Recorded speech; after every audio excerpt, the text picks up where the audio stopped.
DNA discovery race. We've all seen it. That elegant, twisting ladder. The iconic shape that defines life itself. The DNA double helix. And when you think of its discovery, two names almost certainly spring to mind: Watson and Crick. They are the titans of 20th century biology, the brilliant minds who solved the secret of life and won the Nobel Prize for it. Their story is etched into every textbook, a tale of genius and a sudden, brilliant flash of insight. But that story, the one we all think we know, is dangerously incomplete. It's a polished, simplified version of a far more complex, contentious, and ultimately a more human story. It's a story of fierce competition, clashing personalities, institutional rivalries, and a hidden contribution from a scientist whose name was almost lost to the footnotes of history. To understand what really happened, we have to go back to the early 1950s, a time when the scientific world was in a flat-out sprint. A race to answer the single most important question in biology: what is the structure of the molecule that carries our genes? Imagine the post-war scientific landscape. The atom had been split, the sound barrier had been broken, and the next great frontier was inner space, the microscopic universe of the cell. Scientists knew that a molecule called deoxyribonucleic acid, or DNA, was the carrier of heredity. They knew it passed traits from one generation to the next. But how? How could a chemical molecule store the vast encyclopedia of information needed to build a living organism? The answer, everyone believed, was locked in its three-dimensional structure. As the great chemist Linus Pauling, himself a giant in the field and a top contender in this race, famously said, "Structure is function." If you could determine the shape of DNA, you could understand how it worked, how it copied itself, how it held life's code. The scientists who solved this puzzle wouldn't just win a Nobel Prize, they would solve the foundational mystery of existence. The stakes could not have been higher. In this high-stakes race, there were three main teams. Across the Atlantic, at Caltech in California, was the aforementioned Linus Pauling. He was the undisputed master of determining molecular structures and had already won a Nobel for it.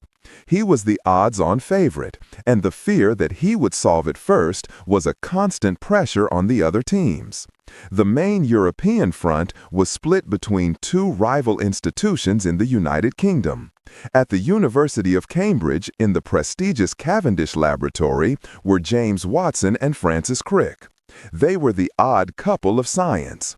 Watson was a young, intensely ambitious American biologist, a prodigy who was obsessed with finding the secret of the gene. Crick was a British physicist, 12 years older, brilliant, boisterous, and known for his booming laugh and his razor-sharp mind. What they weren't, however, were experimentalists. They weren't in the lab generating their own raw data on DNA. They were theorists, model builders. Their approach was to take all the existing data from other scientists, combine it with bold, intuitive leaps of logic, and try to build a physical model out of metal rods and plates that fit all the known facts. It was a high-risk, high-reward strategy of intellectual synthesis. Meanwhile, just 100 miles away, in London, at King's College, a different approach was being taken. Here, the focus was on painstaking, empirical, experimental work. The head of this group was Maurice Wilkins, a quiet, reserved physicist who was a pioneer in using a technique called X-ray diffraction to study DNA. His team's job was not to guess at the structure, but to force the molecule to reveal its secrets through hard data. And to lead that effort, King's College recruited a brilliant new scientist, a woman who was about to change the course of biological history, Rosalind Franklin. Franklin was a force of nature. A physical chemist by training, she was a true master of the difficult art of X-ray crystallography. She had spent years in Paris honing her craft, becoming a world-renowned expert. She was meticulous, fiercely intelligent, and dedicated to the scientific method with an almost religious zeal. She believed in data, in proof, in letting the evidence speak for itself without premature leaps of speculation. She was hired to take over the DNA work at King's, but this is where the story's first critical conflict begins. A toxic misunderstanding, fueled by the casual sexism of the era, poisoned the well from day one. Wilkins, who was away when Franklin was hired, viewed her as a high-level technical assistant who would work under his direction. Franklin, based on her hiring letter and her own formidable expertise, understood that she was being given the DNA project to lead as an independent researcher. This clash was immediate and catastrophic. They were supposed to be collaborators, but instead became frosty rivals working in the same building, barely speaking. This dysfunctional environment would have profound consequences. It isolated Franklin, but it also drove her to pour all her energy into her work. While the men at Cambridge were socializing, debating, and building their speculative models, Rosalind Franklin was in her lab, methodically, brilliantly, and completely alone, preparing to take the most important photograph in the history of biology. The race wasn't just between Cambridge and London. It was now a complex web of ambition, rivalry, and a deep, unfortunate division within the King's College itself, a division that would ultimately leave the door wide open. Photo 51 Unveiled. While the theoretical debates were swirling at Cambridge, a quiet, methodical revolution was taking place in a basement laboratory at King's College. The work of Rosalind Franklin was the polar opposite of Watson and Crick's approach. It wasn't about grand theories, it was about wresting a physical truth directly from nature. To do that, she employed the powerful but notoriously difficult technique of X-ray crystallography. To understand just how brilliant her work was, you first have to understand what she was actually doing. Think of it this way. Imagine you're in a completely dark room with a complex spiral staircase in the center. You can't see it, but you want to know its exact shape, its height, the width of the steps, the angle of its turn. Your only tool is a bucket of tennis balls. You start throwing the balls at the staircase and listen to how they ricochet, observing the patterns they make when they hit the far wall. From that scatter pattern, a clever person could start to deduce the shape of the object they hit. That, in essence, is X-ray crystallography. The X-rays are the tennis balls. The crystallized DNA molecule is the hidden staircase. And a piece of photographic film is the wall, capturing the scatter pattern as the X-rays are diffracted by the atoms in the DNA. This isn't just pointing a camera and taking a picture. It's an incredibly delicate art. First, Franklin had to prepare near-perfectly pure samples of DNA fibers, all aligned in a precise near-crystalline array. This alone was a massive challenge.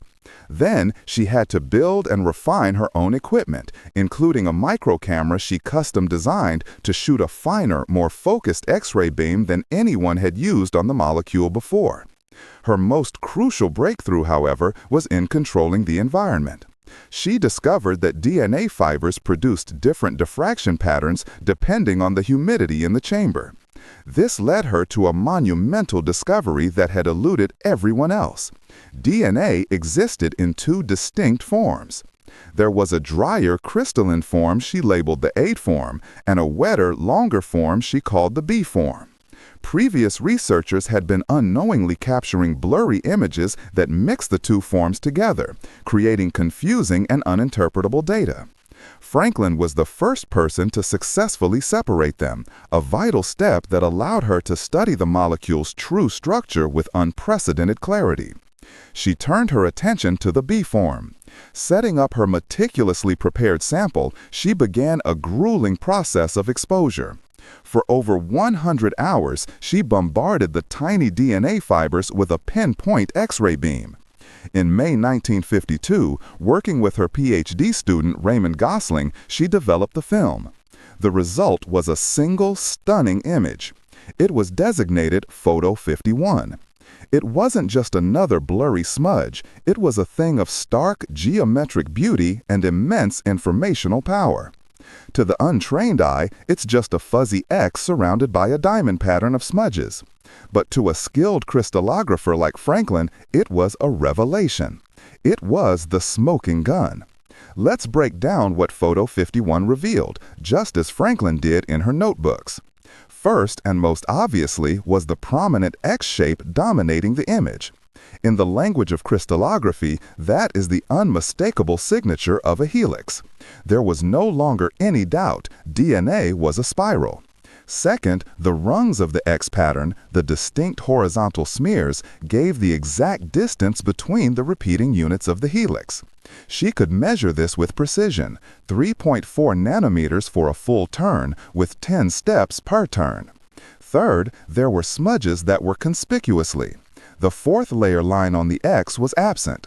This was a subtle but crucial clue. It told her that the helix wasn't a simple spiral, but an intertwined helix, with the two strands offset, creating a structure that canceled out the fourth layer in the diffraction pattern. Finally, and perhaps most critically, the intensity of the diamond-shaped smudges at the top and bottom of the film told her something about the fundamental makeup of the molecule. This data allowed her to conclude that the bulky sugar phosphate backbones of the molecule had to be on the outside of the structure, with the variable bases, the A's, T's, C's, and G's, tucked safely on the inside. This was it. The helical shape, the dimensions, the double-stranded nature, and the backbone out configuration. Almost all the essential quantitative data needed to build an accurate model of DNA was right there in that single photograph. So why didn't she immediately publish her findings and claim the prize? Because Rosalind Franklin was a deeply rigorous scientist. She believed in proof, not just strong evidence. She wanted to complete her mathematical analysis of Photo 51 and, crucially, finish her even more difficult analysis of the complex A form before announcing a final model. Her scientific integrity demanded that she not jump to conclusions. She had captured the secret of life on film, and she was methodically, carefully, and correctly analyzing it. She had no idea that just a short distance away, two other scientists were about to get a look at her masterpiece, and that her cautious, principled approach to science was about to be overtaken by their unrestrained ambition. Block 3. Nobel Prize Controversy. Rosalind Franklin held the key. In her lab, in her notebooks, and in the stark black and white of Photo 51, she possessed the fundamental data that would unlock the structure of DNA. But in the cutthroat world of high-stakes science, possessing the data and getting the credit for it are two very different things. The story now takes a sharp, dramatic turn, a turn based on a pivotal and deeply controversial moment of unauthorized information sharing. The atmosphere at King's College had become untenable for Franklin. The constant friction with Morris Wilkins and the isolating environment led her to accept a new position at Birkbeck College. As she prepared to leave in early 1953, the understanding was that her DNA work, including her photographs and data, would remain at King's and be handed over to Wilkins. It was during this transitional period that James Watson made a visit to London. On January 30, 1953, Watson met with Wilkins. Frustrated by his own team's lack of progress, Wilkins complained about Franklin and the slow pace of the work. Then, he did something that would forever alter the course of scientific history. He walked over to a drawer and pulled out Franklin's crown jewel, Photo 51. He showed it to James Watson. Crucially, he did this without Rosalind Franklin's knowledge or permission. For Watson, the moment was electric. He wrote about it years later in his famous book, The Double Helix. The instant I saw the picture, my mouth fell open and my pulse began to race. Watson was not an expert in crystallography. He couldn't have performed the complex calculations Franklin had. But he didn't need to. He had an intuitive, visual mind, and he immediately recognized the overwhelming evidence presented in the image. That unmistakable X pattern screamed Helix at him with a clarity that no other data point ever had. All the ambiguity and confusion he and Crick had been grappling with vanished. This was the visual confirmation they had been desperately seeking. But it didn't end there. The theft, as some have called it, went even deeper. A short time later, Francis Crick gained access to another crucial piece of Franklin's work. A senior colleague at Cambridge, Max Perutz, who was on a committee reviewing the work at King's, gave Crick a copy of an internal report Franklin had written summarizing her findings. This wasn't a published paper available to the public. It was a confidential summary of her research in progress. This report contained Franklin's precise calculations from her X-ray data. It explicitly stated her conclusion that the DNA backbone lay on the outside of the molecule and provided key dimensional parameters. Armed with Franklin's visual proof from Photo 51 and her quantitative data from the internal report, Watson and Crick had everything they needed. They raced back to their lab in Cambridge. The pieces, which had stubbornly refused to fit for months, now snapped together with stunning speed and elegance. They built their now famous model in a matter of weeks. In April 1953, the journal published a series of 3 articles. The first was Watson and Crick's one-page paper proposing the double helix structure, a landmark of scientific literature. Following it were 2 separate, supporting papers from the King's College group, one by Wilkins and one by Franklin and her student. The very structure of the publication was a masterpiece of scientific politics. It positioned Franklin's meticulous, foundational work not as the discovery itself, but as mere confirmation of Watson and Crick's brilliant theoretical leap. In their paper, their acknowledgement of her was buried in a single, casual sentence.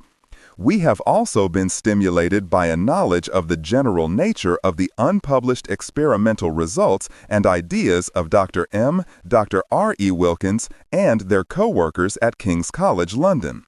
It was a breathtaking understatement. The story culminates in 1962. James Watson, Francis Crick, and Maurice Wilkins were jointly awarded the Nobel Prize in Physiology or Medicine for the discovery of the DNA structure. There was one person missing, Rosalind Franklin. She had tragically died in 1958 from ovarian cancer at the young age of 37, possibly linked to her extensive work with X-ray radiation. The official reason for her exclusion is simple. Nobel Prizes are not awarded posthumously. But this convenient fact masks a more uncomfortable question. Had she lived, would she have shared the prize? Given the way her contribution was systematically minimized from the moment it was used, and the pervasive sexism of the era, many historians believe it is highly unlikely. In their Nobel acceptance speeches, neither Watson nor Crick gave her the credit she was due. It took years and the publication of Watson's own candid book for the full story of her contribution to begin to emerge. Today, Rosalind Franklin is no longer a footnote. She is recognized as a pivotal figure, a brilliant scientist whose experimental genius laid the essential groundwork for one of the greatest discoveries of all time. The double helix they revealed belongs to all of us. But the story of its discovery reminds us that the quest for knowledge is always a human one, with all its brilliance, its ambition, and its flaws.